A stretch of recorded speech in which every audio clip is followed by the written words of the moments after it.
Hi, my name is Melissa, and welcome to the Lead with Excellence podcast.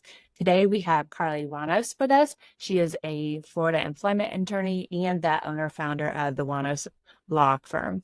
She represents businesses with employees and helps make sure they are following the employment laws in order to maintain a legally protected and compliant workplace. Carly is also a Florida Supreme Court certified employment mediator, workplace investigator, and provides on-demand trainings and courses on HR issues and employment law. Welcome. Thank you so Well, much for having me. glad to have you here. I met Carly online. She shares a lot of valuable information to help businesses in the employment realm. And so I want to share the things that she has with all of you. So one of the first things I want to jump into is, Carly, how have you seen the shared knowledge of employment laws on social media impact small businesses for better or worse? Yes, this is a great question to kick off our conversation with. Social media can be really, really great, and it can also be very damaging at the same time. So this is a little bit about what I've seen. I've seen there's a lot of education going around, and that means that's good and bad, right? From an employer's perspective, there's a lot of education that's helping companies better understand what their obligations are, different things that they need to do, do's and don'ts.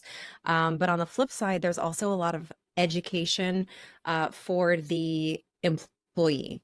And so this is not necessarily a bad thing, and I'll explain to you why, but employees are becoming more educated on their rights.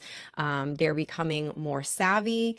And this is, let me explain how this is a good thing, because at the end of the day, both the employee and the employer really should be working together under the law to create a cohesive and happy workplace. Businesses don't want to just be, employees and getting rid of employees and kind of playing the gotcha game. So it runs a lot smoothly, the business operation, where everybody's on the same page, everybody knows what their rights and obligations are. So that's a good thing. The potential issue arises and trips companies up when companies aren't aware of their obligations, but the employee is. And that's why it's so important for companies to really understand, what the laws are that apply to them and make sure that they're complying with them, because if they aren't, the employee is going to let you know. And, hopefully not through a lawsuit. Yeah, I love that you mentioned that and because of the advancement and the shared knowledge that employees now are operating on the same page, many of them. And so if you are not pulling your weight and doing your responsibility of knowing the information and keeping up with the laws, then it puts you behind the eight ball. Right, exactly. And a lot of the employment laws can be a lot of the issues that companies might have, a lot of the trouble that they might get into can be prevented. And that's why I love practicing employment law. I practiced for my entire career, and this is the only area of law that I practice, because it's not like a car accident or a PI case where, it's an accident, it can't happen. A lot of these, if you're properly educating both yourself as the business owner and your management team, if you have a team who makes decisions regarding your employees, a lot of this can be prevented going forward. And again, so the company can have that happy and cohesive workplace environment in order to get those production numbers or whatever else it needs going forward. I agree. Just being proactive. Absolutely. What behavior do you see that's commonly dismissed in small businesses yet creates a risk for them? So small businesses, depending upon the number of employees that they have, need to follow certain laws. The employment laws are based on employee headcount. So a company with 2 employees doesn't necessarily need to follow the same laws that a company with 10, 15, 20 employees need to follow. So every step along the way, depending upon the headcount, there are different laws that the company needs to comply with. And that's always why I say it's so important just to partner with an employment lawyer, just so the company is aware of what laws and obligations they need to comply with. One thing that I always say are companies are surprised to hear that the employment laws apply to the company even before you hire the person. So somebody who is not even employed by your company, the employment laws still apply to them. So what I'm talking about specifically is interviews, applications, job postings. The employment laws are going to apply to you then. And then once they're hired, all the way through the employment relationship to the point of termination. So there's a lot of room in there for potential missteps by companies. The biggest one is termination. So that's one of the biggest risks to a company is when you're terminating an employee. And sometimes it's something that has to be done for the overall health and wellness of the company. I don't think any business owner likes firing an employee, but sometimes it's something that needs to be done. That is really risky. Any type of complaint by your employee that relates to some sort of protected activity, not properly addressing that, investigating it, looking into it is pretty risky as well. And there's a lot of them. It has to do with complaints of harassment, discrimination, unfair treatment, anything that your employees might raise with regard to the way that they're paying them. That might be something that their complaint is protected, such that it needs to be looked into, not just brushed under the rug. And then if you do something such as firing them, the company could then end up in further trouble for something like retaliation because the employee has made this type of complaint. You did a great job of summarizing the entire employee journey and like all of the different areas where a risk could be created at the hiring process, like in that beginning stages. Interview questions. I think that's an area where sometimes they can be arbitrary and are not even meaningful because they haven't been very intentionally created and then applied consistently across candidates in the interview process. How do you see that play out? And then also the value of having offer letters once you do extend an offer and how that helps the business and the relationship, really. So I actually teach several workshops on the do's and don'ts of interviews. So like I said, the employment laws apply during the interview. A lot of this comes in the form of discrimination, and a lot of business owners will say, that's silly. I don't discriminate. I treat everybody the same. But what they don't realize is asking certain questions directed to certain groups of people, such as females. Can you lift this? This is required for the job. This is heavy. Only asking females, or only asking females about their family relationship. Do you plan on getting pregnant soon? A lot of this is unintentional. It is a get to know you type of building rapport question, but it can also fall under the category of discrimination. Like you said, if you're not consistently asking this question across the board and you're only asking it to a certain group of individuals. So it's just helpful to learn the do's and don'ts of interviewing. A lot of it is knowing what you can ask and what you can't ask, how to ask certain questions. You know, there's certain questions that you need to ask in order to find out if the person can do the job.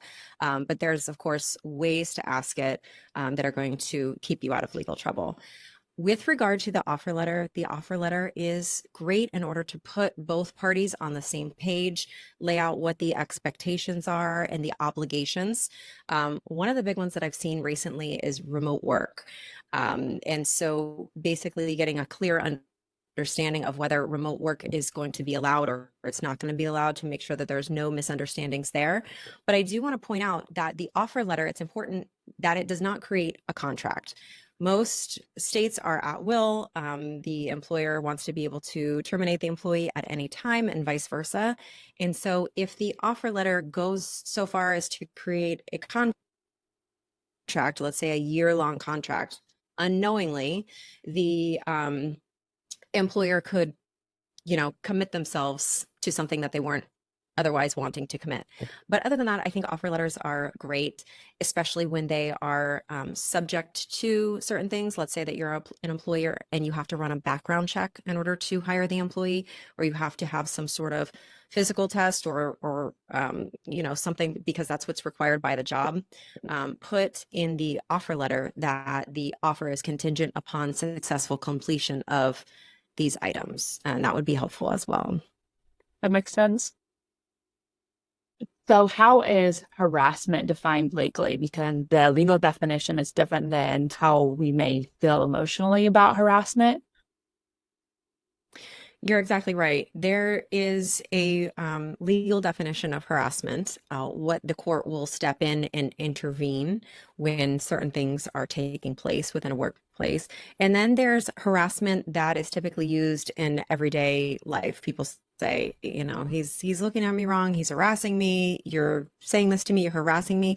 It might not necessarily rise to the level of legal harassment, but I will say this. Typically, when someone is making those types of allegations, either they're not being treated fairly, they feel harassed, they feel singled out, they feel like somebody might be talking to them in a way that is not respectful, even though those things do not necessarily rise to the level of legal harassment that a court would step in and intervene on. Just as a best practice for employers, I would take that seriously and look into it, kind of investigate what's going on, why it's happening. Is somebody, is there a toxic employee issue that needs to be addressed? Do the employees need, some counseling or consulting, learn how to communicate better with each other? Because when that happens, based upon my experience, even though it's not quote unquote illegal, it typically doesn't head to a good place. It typically results in unhappy, disgruntled employees, and unhappy, disgruntled employees more oftentimes than not do end up filing some sort of claim or lawsuit against the company. So it's better to address those at the forefront and kind of get those dealt with rather than let them fester and continue. I agree because it spreads to the team and it affects morale because then you have people that are, you know, miserating with each other. And then it also affects performance because if you feel a certain way, you're not going to show up at your best. With these things that you were talking about in regards to risks that are created for small businesses, how important is documentation in all of this in regards to like the conversations that are had, things that are brought to your attention? Documentation is very important because a lot of what happens in the employment law context is he said, she said, Mhm. or he did this and I did that. And so if you don't have documentation, something to say that this person said this, we had this conversation, this is the resolution going forward, these are the expectations going forward. Without that document, and ends up in a he said, she said, and believe me, 1 to 2 years down the road, people's recollection of something that was said in a meeting changes and people forget and things, perceptions and emotions get twisted. So it's better to have that documentation. And I know that business owners, they're very busy and they might not have time for this. You don't, I mean, obviously this is general and not legal advice, but typically you don't need a full-blown workup of something, again, depending upon the circumstances, but just documentation of what happened, what the expectations are, so you can move forward and have some sort of paper trail. What the things that I recommend on the documentation part is the date, the time, who was present, and then obviously the key points of the conversation and all of that. But the date and time and who was present are like, And then and what and whatever the behavior is, what you want the behavior to look like going forward. So there's clear expectations, not necessarily from a legal standpoint, but so that whatever the objectionable behavior is, that it can actually be corrected. Because I think at the end of the day, that's what most employers want, is they want the whatever the issue is to be corrected so everybody can work together to be productive together. And like you said, so it doesn't um, kind of spread to the other employees and just get a bigger and bigger toxic work environment. I agree. And since we're on the topic of documentation and communication, how do casual chatter and sensitive communication on company or personal devices pose a risk? And the reason that I ask this question is because recently more platforms have been included in being able to be reviewed if there's a lawsuit. So like WhatsApp, Slack, things of that nature. And I think sometimes people take for granted these ephemeral communication channels and don't consider them as like part of the main business, which is like your standard email.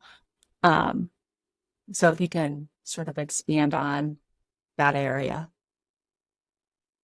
Yes. So in general, overall, when communicating in the workplace, whether it be verbally, on social media, so instant messenger or a direct message, text message, WhatsApp, anytime you are typing something, writing something down, even if it's not formal, like an email, picture that it's going to be blown up very large in front of a jury. And there's going to be a lot of people sitting there looking at what you wrote and trying to figure out if that was appropriate or not appropriate.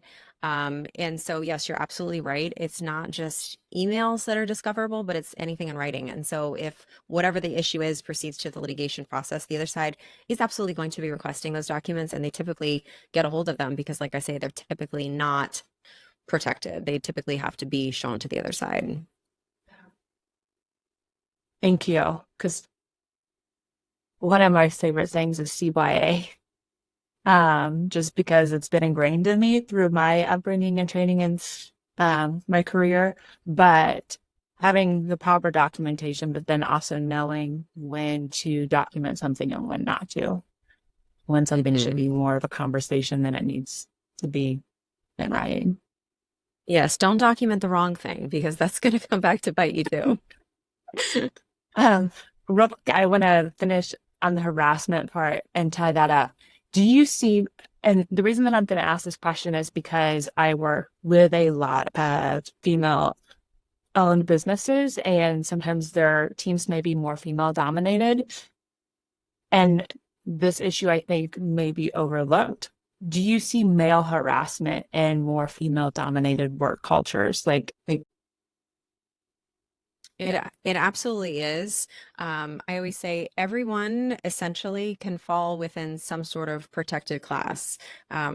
Females, males. There was a case recently within the last 2 years, I think, and the company was only looking for female employees. And so they hired a female employee. The male employee either was not hired or he was not promoted because they were only looking for females. And he won, a jury awarded him a substantial amount of money because in the certain context that he was being hired, I think it was, an all female office or whatever it was, he was some higher level executive. He was claiming that they were essentially singling him out because of his gender, because he was male. So just so like you can't single females out, you can't make any employment decision based upon someone's protected class. Everybody falls within some sort of protected class depending on the circumstances. So that's another reason why when dealing with employees and making employment decisions, straight across the board, fairness, consistency is so important. And I agree with that because when employees can trust that you're fair and that you're consistent, like that impacts their ability to trust you and how they show up. They know that you are going to do the right thing. Right. And here's another one that you just made me remember.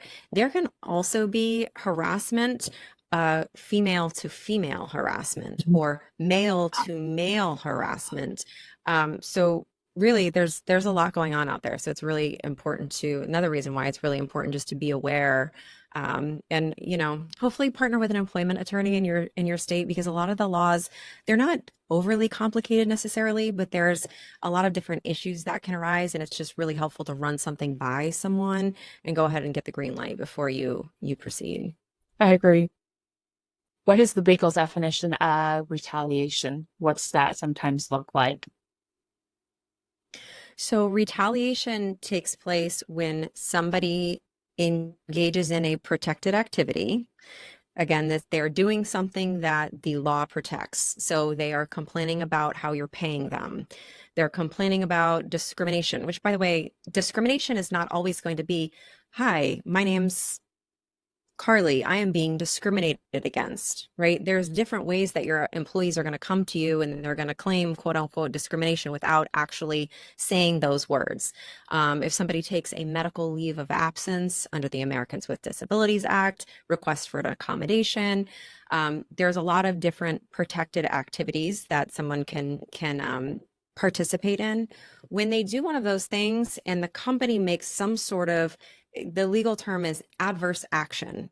A lot of times that means firing, but it can also mean other things, not hiring the person person, not promoting the person, taking away certain shifts from the person, decreasing their pay. Those are all things that can constitute an adverse action, such that if the company takes those acts as to someone who's recently complained about something, discrimination, harassment, their pay, right? All the things that I just listed, Right. that could be deemed retaliatory. So I guess the main takeaway for that is, and a lot of times companies unknowingly do these things. Again, I hear a lot of, I don't discriminate. I treat everyone the same. I don't retaliate. I would never do that. But there are certain things that companies do unknowingly that they do fall within that category, especially if the person has recently raised one of these issues. Right, because then it just makes the situation more sensitive. And so you need to operate with Right. more. A tricky one. Sorry, I want to jump back in really quick. A tricky one is a situation where it's like, what came first, the chicken or the egg? So when an employee has poor performance and you sit down with him and you issue a write-up and say, look, your performance needs to improve. And they say, you're only doing this because of my race, or you're only doing this because of my gender, or, any of the protected classes. It's tricky for the company because it's like, what came first, the poor performance or the complaint activity, the complaint, and how you address that, and how you work through it can be tricky, and it's something that trips a lot of companies up a lot of times. So look out for that as well. Thank you. How has remote work impacted this environment that you're in? And the reason that I ask that is because obviously from reports, it's only going to increase. And remote work impacts communication because now you're not in that physical space where you can see body language and tone. So things may be misinterpreted. It just creates a whole new dynamic for the employee-employer engagement. How do you see that playing out? Yeah, that's a good question. I think that remote work is here to stay. I think more and more employees have done it in the past because of COVID. And so now when employers try to require employees to come back in person, a lot of employees are pushing back and saying, hey, wait a second, we are able to work remotely. Why would you be requiring us to come back when it's not necessary? So I think that companies are going to see a lot more employees who are wanting to or demanding before they take the job to work remotely. And there are a whole another set of rules and concerns and policies with regard to remote work. Communication is one of them. You hit the nail on the head there, as well as work products, to make sure that they're doing a good job, that they're staying on task, that they're properly communicating in terms of if they're text messaging or if the employees are sending WhatsApp messages, that it's still work appropriate. And just because you're texting doesn't mean you get to text inappropriate things, inappropriate messages. So I think it's important for each individual business to think how their employees work, what's important for them, what are kind of some of the steps that could come up, and address it so that everybody's on the same page. Everybody knows what their expectations are, and everybody can essentially follow company policy. I agree with you. Team buy-in is really important into getting that culture where everyone performs well and there's good morale. Moving into worker classifications, a lot of small businesses utilize independent contractors in addition to employees or instead of employees. Do you see that sometimes the independent contractor status is exploited to avoid employee classification? So it's really important for businesses to understand that there is a legal difference between an independent contractor and an employee that cannot be agreed upon by you and the worker. So if somebody comes in and they say, I want to be an independent contractor, and you say, great, I want to have you as an independent contractor, just because you put the title on it doesn't mean that they're an actual independent contractor. And the concern is that further down the road, if they're actually an employee and they should be classified as an employee, the company will then have different obligations that it must abide by and comply with. And so if you are treating someone one way and they really should be a different way, you don't you might not be following a certain set of laws that you otherwise have to follow. So the test is essentially just at the very basic level, the amount of control that the company has over the worker in most states. Some states have different tests that they use, but in most states, it's the amount of control. And I think that there's 7 to 5 that you need to go through. More control the company has over the work, the type of work that the person is doing, the more likely that the person is an employee, and vice versa. So I guess to some, you can't just put the label on it and it'd be okay, because the Department of Labor can step in after the fact and say, oh, nope, sorry, it's actually an employee, and you've been missing all these things all along. I love that you started off with, even if you both mutually agree to it, it doesn't matter, because with good intentions, that can easily happen. And unfortunately, it doesn't matter. Right. I've had a lot of people come to me and say, this is ridiculous. I agreed. They agreed. We're two consenting adults. We had the contract, right? We have a legal document saying that this is what the person is. And it still doesn't matter, because the law in this area is supposed to protect the worker. And so Right. that's what they're going to do. They're going to step in and they're going to provide that protection, even if both parties agree otherwise. In the same vein of exempt versus non-exempt employees and trying to get around overtime pay, what is a best practice around that? So that's another thing that's very similar to what we just talked about, the employee and the independent contractor, is that businesses cannot just put everybody on salary, essentially, because it's easier, Yep. or that's what the employee wants, because they want something more consistent. It makes sense, right? A lot of people Right. want to be on salary because it's more consistent. They know what to expect, but you either fit into the category of exempt or non-exempt.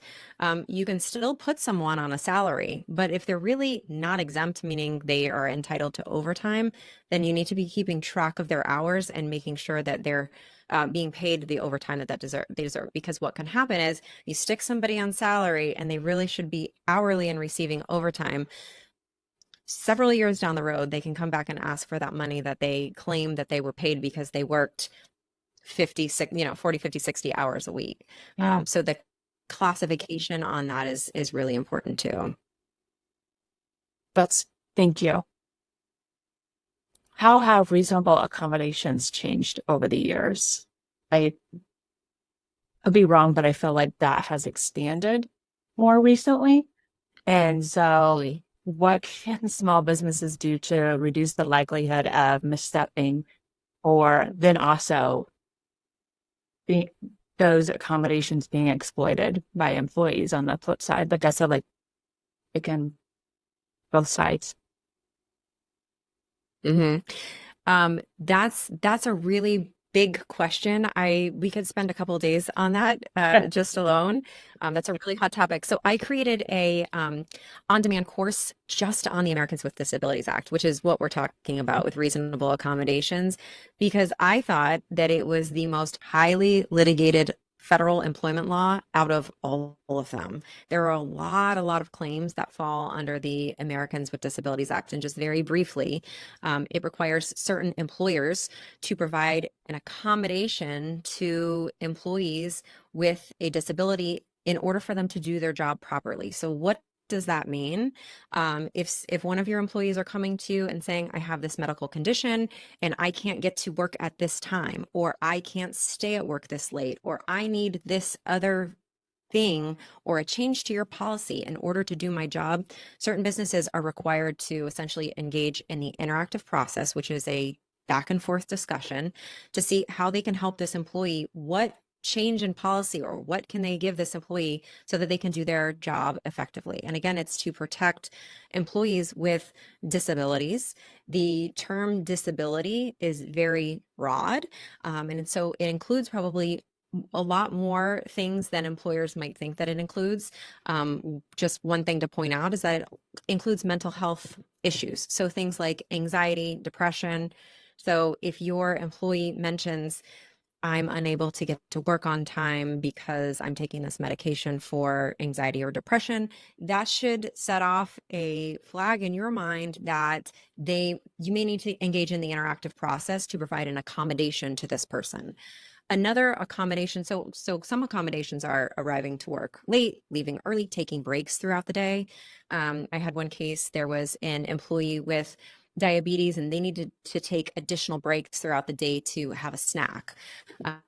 And the company did not allow breaks like that. The company allowed one break, and you weren't allowed to have a snack, and you weren't allowed to eat at your desk.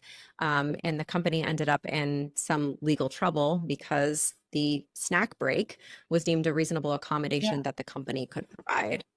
Another one is work from home.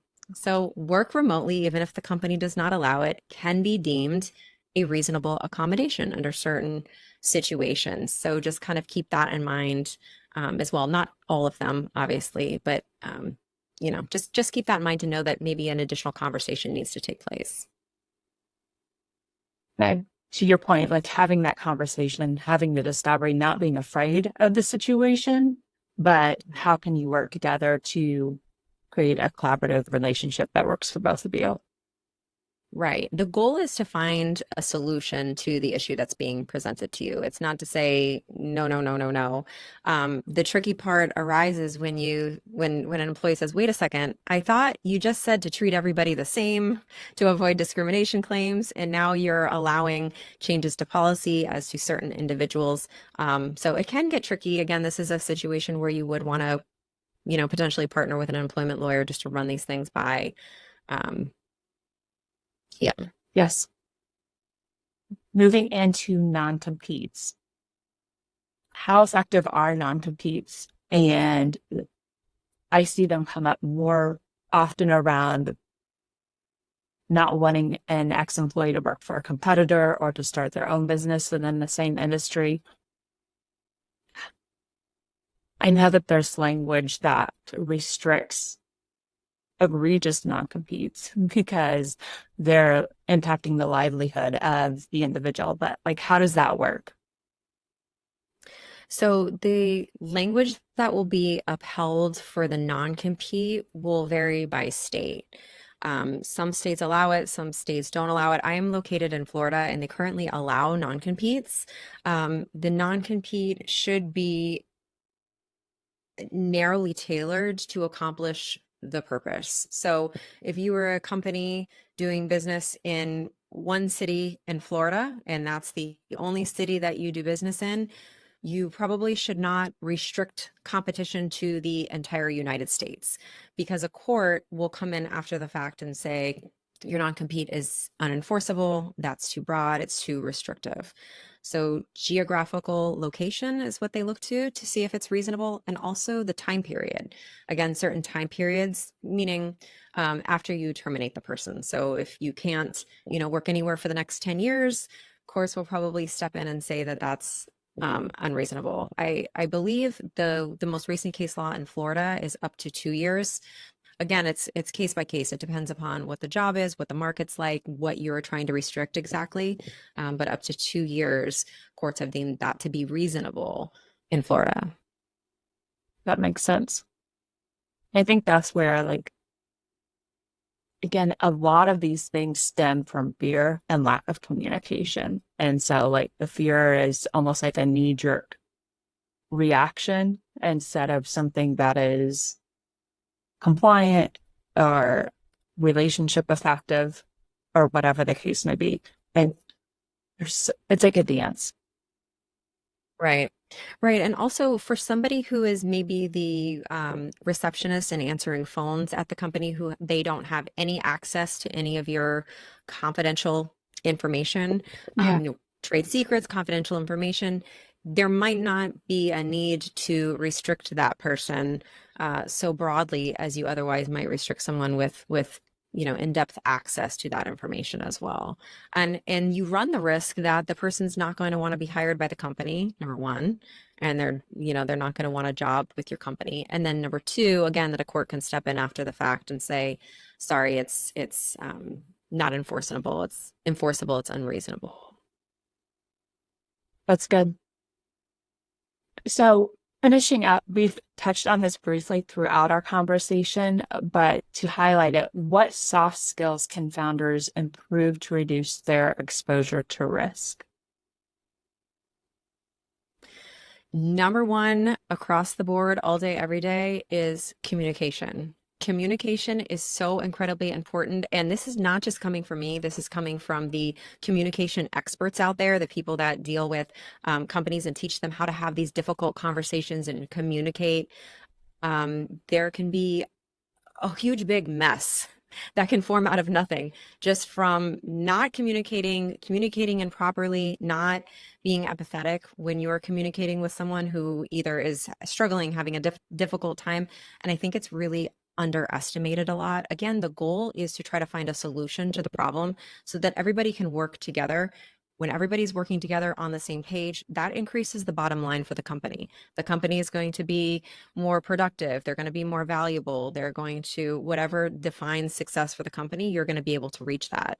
I think that there was a statistic put out by Gallup, one of Gallup's surveys, and they said the cost of turnover and the cost to replace one employee, I think was like 1.5 times the employee's annual salary or something so outrageous because there was a decrease in productivity and a decrease in morale and a time where you would have to train the next person. And so I have found it's so much better just to communicate, make sure everyone's on the same page, try to retain those employees that whatever the behavior is can potentially be corrected. And then hopefully it will end up limiting legal liability in the long run. A lot of times when, I litigated for 15 years. And so a lot of times we would find out why the employee sued the company. And they would say, I didn't know what I was doing wrong. They never told me that I was messing up, or I didn't like the way that this person was speaking to me. And so it just goes to show you that communication, discussing expectations, everyone to be on the same page and know what their responsibilities are going forward, I think does play a really, really, really big role. I could not agree more. I think the onus is on the leaders, the founders to have the hard conversations. Like that's your responsibility for the business, for the team. Like you're all working together. Like, have the communication. Right. Exactly. And a lot of times it comes from the top down. I think if you have a team of managers, they have to be on board and they have to be presenting the company in a good light too. But from the top down also, a lot of people are going to follow the leadership from the top and follow their lead as well. So absolutely. Perfect. Well, thank you so much for your time today, Carly. I loved having you on and the wealth of information that you shared with listeners. And if you're curious or need support, Carly has great courses to support you and your team. I encourage you to check them out. I will post them in the description and we will talk to you soon.